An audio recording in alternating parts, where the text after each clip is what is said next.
कुठे गेली होती शिया? कुठे गेली होती? फुलं आणायला गेली ती? कुठे गेली तू? फुलं आणायला गेली होती आजी सोबत? हा भरपूर सापडली की. हो. तर सकाळी सकाळी मस्त देवपूजा झालेली आहे. फुलं वगैरे खालून तोडून आणलेलीच होती भाभी, आणि त्यांच्यासोबत मुलं गेली होती. त्यांनी खालची गार्डनमधून फुलं तोडून आणलेलीच आहेत.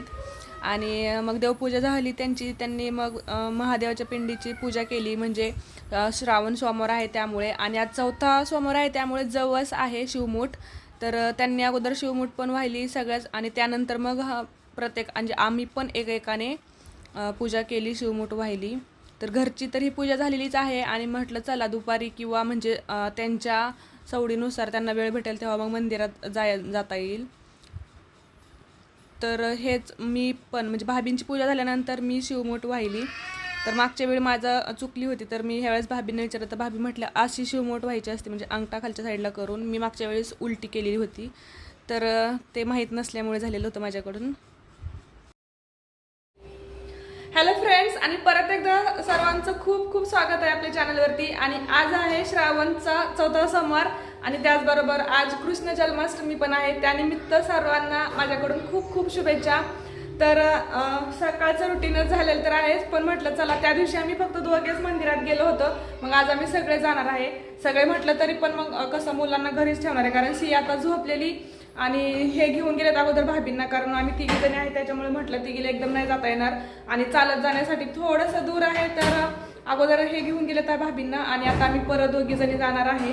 तर चला तर मग मंदिरात यावेळेस मी सगळ्यांना घेऊन जाते, कारण मागच्या वेळी पहिल्या सोमवारी पण गेलो होतो आम्ही दोघेच गेलो होतो, काल पण त्या दिवशी गेलो होतो दोघेच. तर आता आम्ही जाणार आहे. तर चला मग मंदिरात भेटूयात. आणि मस्त असं बाळ झोपलंय, कारण की आता तिला पण घेऊन जायचंच होतं पण ती झोपीच गेली. त्याच्यामुळे मग म्हटलं चला आता त्या दोघांना हे हिच्यासाठीच घरी ठेवायचं आहे, कारण ही उठली जरी मग ते असल्यावरती रडणार नाही. आम्ही असंही पटकनच येणार आहे 10 मिनिटात.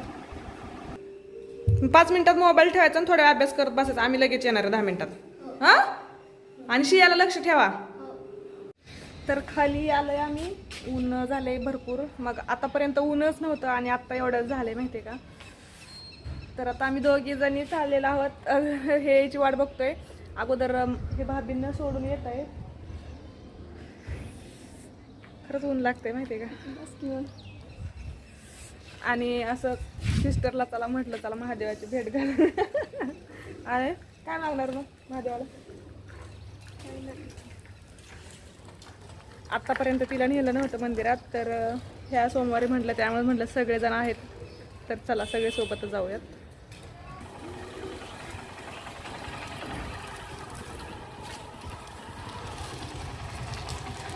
कुठं सोडलं? मंदिरात बाहेर. तर आम्ही मंदिरात ज्यावेळेस गेलो त्यावेळेस मंदिर परत बंद झालेलं होतं. म्हणजे आतमध्ये एक पूजा चाललेली होती, पण ती थोडीशी वेगळी असू शकते, म्हणजे कोणाची तरी महापूजा होती. पण ते बाहेरून म्हणजे आपला सगळ्यांचा प्रवेश तर बंदच होता. मग अगोदर आम्ही बाहेरूनच दर्शन वगैरे घेतले सगळ्यांनी. परत मग तिथं थोड्या वेळ बसलो, हळदी कुंकू लावलं आणि सगळ्यांच्या पाया वगैरे पडलो. पण मग थोड्या वेळानंतर मग तिथे पुजारी आले आणि मग ते म्हटले की आता सगळी वेळ तर झालेली आहे, म्हणजे आपण ज्या प्रकारे फुलं वगैरे किंवा शिवमूठ वाहतो ती वेळ झालेली आहे. ती म्हटली आता नाही, ते शिवलिंग छान असं धुवून घेतलं होतं त्यांनी, आणि परत त्यांना संध्याकाळच्या आरतीसाठी सजवायचं असतं, त्यामुळे मग परत काहीच वाहू देत नाहीत. फक्त म्हटलं तुम्ही आतमध्ये जाऊन त्याची पूजा करू शकता, म्हणजे दर्शन घेऊ शकता. त्यामुळे मग आम्ही पण परत तसंच गेलो आणि दर्शन घेतलं आणि तेवढंच केलं. आता काय करणार, मागच्या वेळी पण असं झालेलं. आम्ही मागच्या वेळी संध्याकाळी गेलो तर तेव्हा पण मग तसं झालं. ह्यावेळेस म्हटलं सकाळी जावं, थोडा उशीर झाला होता, पण सकाळी जाऊन सुद्धा तसंच झालं. काय माहिती आता नेक्स्ट सोमवारी बघूयात कसं होतंय ते.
आणि आज परत आम्हाला उशीर झाला, त्यामुळे परत काही म्हणजे फुलं वगैरे काहीच त्यांनी भाव दिले नाही, फक्त दर्शन भेटलेलं आहे.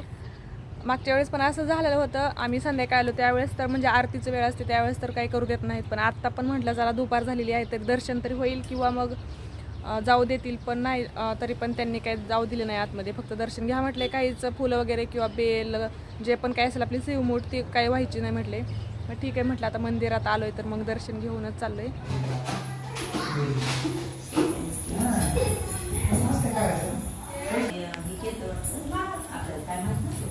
मारलं का मच्छर? जाऊ मारा मच्छर.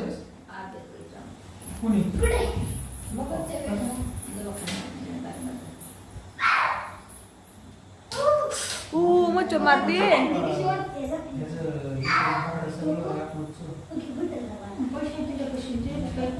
आणि मग आता संध्याकाळच्या स्वयंपाकाची तयारी चालू आहे, म्हणजे चालूच आहे स्वयंपाक. दोघी तिघी जण आहे त्यामुळे पटकन होऊन जातो.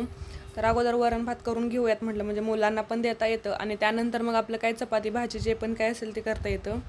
तर ते झालेलं होतं आणि त्यानंतर मग शिया अशी खेळत होती, आरू थोडासा अभ्यास करत होता. सगळ्यांचं आपलं आपलं काही ना काही चाललेलंच होतं. मी संध्याकाळी सर्रास वरण भात नाही करत, पण मग सोमवार सोडायचा म्हटल्यावरती वरण भात पाहिजेच किंवा सगळा जो आपण ताट भरून जेवण म्हणतो ते पाहिजे, त्यामुळे मग वरण भात केलेला आहे.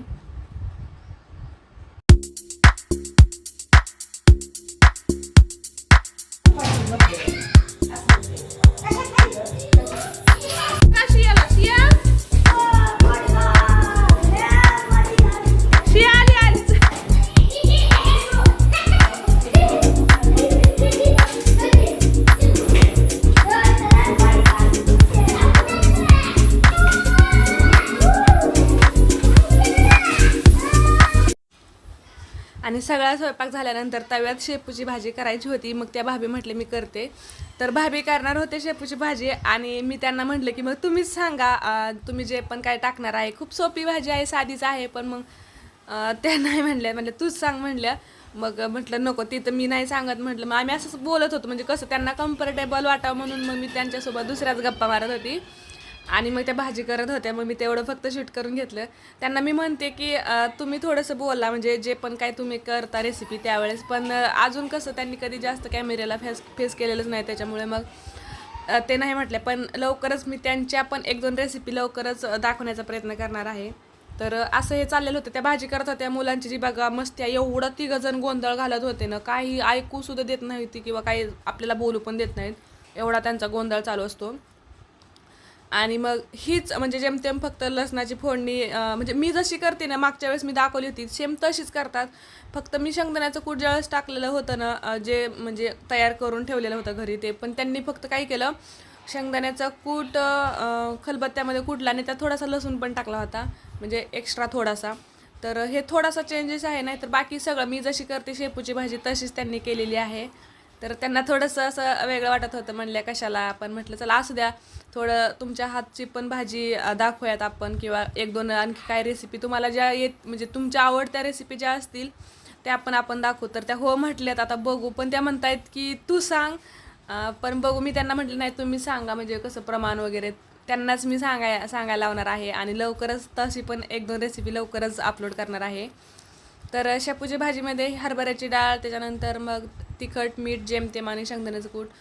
साधीच आहे भाजी, पण खूप टेस्टी लागते. आणि ज्याप्रमाणे मी म्हटलं होतं की जास्त करून तर आम्ही ही भाजी तव्यातच करतो, कारण की चपात्या किंवा भाकरी आपलं जे पण काय झालेलं असतं की नाही, मग पटकन तवा गरम असतो आणि त्याच्यामध्ये बनवून होते. तर अशा प्रकारे भाभींनी आज भाजी केलेली आहे. तुम्हाला आवडली असेल तर तुम्ही नक्की लाईक करा व्हिडिओला.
आणि तर स्वयंपाक पूर्णपणे झालेला आहे, भाजी पण झालेली आहे आणि शियाला मस्त असा वरण भात खायचा आहे, तर तेच चालू आहे. तर आता त्यानंतर मग आम्ही पण जेवण करणार आहोत. तर चला तर मग हा व्हिडिओ मी इथं संपवते, नंतर भेटूयात. तोपर्यंत धन्यवाद.